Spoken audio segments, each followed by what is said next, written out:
Witaj na kanale Listen and Speak English, w kolejnym odcinku serii poświęconej utartym zwrotom, utartym wyrażeniom, czyli w języku angielskim Fixed Expressions. Utarte zwroty, utarte wyrażenia to utarty sposób wyrażenia pewnej treści w danym języku. My oczywiście będziemy przyglądać się za każdym razem kilku takim utartym zwrotom języka angielskiego. Ludzie posługujący się językiem angielskim na co dzień, w nieformalnych sytuacjach, w życiu codziennym używają bardzo dużo takich utartych zwrotów, utartych wyrażeń. Więc żeby rozumieć taki język potoczny, mówiony angielski, czyli jest to taki bardziej poziom już zaawansowany rozumienia tego języka, będzie nam potrzebna znajomość tych utartych zwrotów, utartych wyrażeń, więc będziemy się dzisiaj przyglądać kolejnym takim utartym wyrażeniom języka angielskiego. Zapraszam.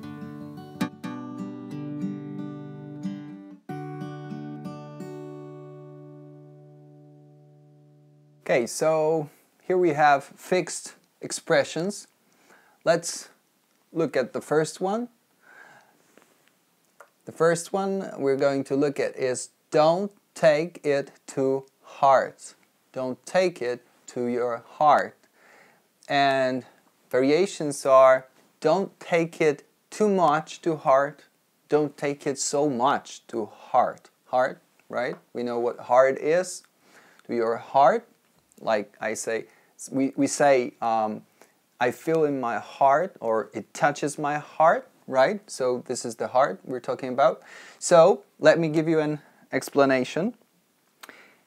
Sometimes we are upset or depressed by what somebody says to us, especially when it's criticism or a negative comment. Sometimes we may feel hurt, although somebody is only joking or somebody was only joking, but we feel hurt, right? By saying don't take it to heart, we mean don't take what somebody says too seriously, right? Many times when people say different things, they aren't fully aware of the fact that they can hurt somebody with their words. So, don't take it to heart. In other words, don't take what somebody says too seriously. Don't take it personally, right? Don't be upset. Don't take it to heart. Let's look at some examples. Don't take his comments to heart. Or, don't take it to heart. He was only joking. Right? Don't take it to heart. Do you already know the meaning? Nie bierz tego do siebie, bądź nie bierz tego sobie do serca. Don't take it to heart. The next one we're going to look at is good to know. Good to know, right? And usually people say something like, oh, good to know, right? Or, good to know. They make a sound like, oh, or, huh? So they express that they are surprised, right? And they say, good to know. Or they say, it's good to know, or that's good to know. And let's look at the explanation. You can use this expression when someone gives you useful information.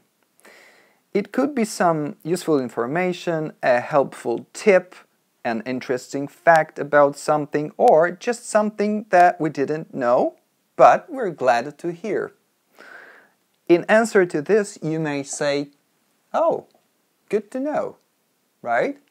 In other words, nice to know, I didn't know that. Or, I'm glad to know that, right? So, good to know. Good to know.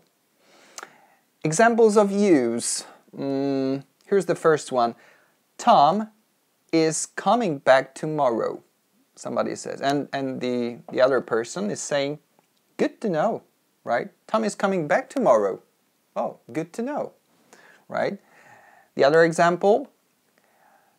That won't be necessary, but good to know, right? So, what does it mean in Polish? Dobrze wiedzieć. Dobrze wiedzieć. Oh, dobrze wiedzieć, right? Something like that. So, the third one is take your time. Take your time. variations of this are, it's alright, take your time, right? Or just take your time, yeah? And let me give you my explanation of this. We use this expression when we want to communicate to somebody that they can spend as much time as they need in doing something. There's no deadline, there's no rush to. So, it's not important how long will it take. The priority is to do the job right. So, take your time.